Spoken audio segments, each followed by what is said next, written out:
வெறும் ஒரு ரொம்ப மெல்லிசான கோடு தான் இருக்கு. அப்போ நம்ம வாழ்க்கையில நம்ம சரியான பாதையில தான் போறோம்னு எப்படி தெரிஞ்சுக்கிறது?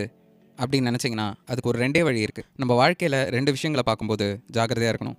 நம்ம யார் பெரிய ஆளுன்னு நினைக்கிறோமோ, யார ரொம்ப விரும்புறோமோ, அதே நேரத்தில நம்ம யார ரொம்ப தாழ்த்தி பார்க்குறோமோ, அண்ட் யார் மாரி ஆகக்கூடாதுன்னு நினைக்கிறோமோ, இன்னும் சரியா சொல்ல போணும்னா, நம்ப நம்ப எப்படி யோசிக்கிறோமோ, நம்ம எப்படி உழைக்கிறோமோ, அதுதான் நம்ம வாழ்க்கையில நடக்கிற எல்லாத்துக்கும் 100% காரணம்னு நினச்சிடவே கூடாது. 2வது விஷயம் என்னன்னு பார்த்தீங்கன்னா, எப்பவுமே நம்ம ஒரு விஷயம் கத்துக்கும்போதோ, இல்ல ஒரு விஷயம் படிக்கும்போதோ, அது ஒரு ஆள் அவனோட வாழ்க்கைய மட்டும் சார்ந்தோ, இல்லன்னா அவனுக்கு நடந்தத சார்ந்தோ மட்டும் நம்ம படிக்கவே கூடாது. ஏன்னா, இங்க ஒவ்வொருத்தரோட வாழ்க்கையும் அதிர்ஷ்டத்துக்கும், ஆபத்துக்கும் நடுவுல ரொம்பவே பின்னப்பட்ட ஒரு வாழ்க்கை. ஸோ, நம்ம எத பார்த்தாலும், எத படிச்சாலும், அது எந்த விதமான வடிவமைப்புல போகுது அப்படின்றத புரிஞ்சுக்கணும். பில்கேட்ஸ் ஒரு தடவ சொன்னாரு, "சக்சஸ் அப்படின்ற இருக்கிற ஒரு விஷயம் ரொம்ப ஒரு ஆபத்தான ஒரு வாதியாரு. அது எப்பவுமே நம்ம தோக்கவே மாட்டோம் அப்படின்ற ஒரு மனபோதையில நம்மள உட்கார வச்சுரும். ஆனா, நம்மளோட தோல்வியும் அப்படிதான். நம்ம எப்பவுமே எடுக்கிற பலவிதமான முடிவு தவறுன்னு நம்மள நினைக்கவும் வச்சுரும். ஆனா, அது நம்மளால சொல்லவே முடியாது. 20 தவறான முடிவுகள் தான் நம்ம வாழ்க்கையில ஒரு பெரிய முடிவ கொண்டு வரலாம். நம்ம எவ்வளோ தான் தோத்து போனாலும், நமக்கு தேவையான விஷயங்கள் நம்ம வாழ்க்கையில நடக்கிற வரைக்கும்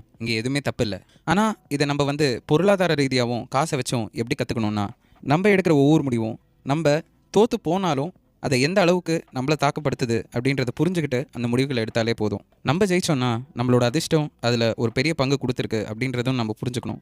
ஆனா, அதே நேரத்துல தோத்து போனோம்னா, நம்ப நம்மளையே தப்பா தீர்மானிக்காம, அடுத்தது என்ன செய்யலான்றத பத்தி யோசிச்சு செயல்பட தெரிஞ்சிருக்கணும். ஸோ, இந்த உலகத்துல நம்ம பார்க்குற அளவுக்கு எதுவும் நல்லதும் கிடையாது.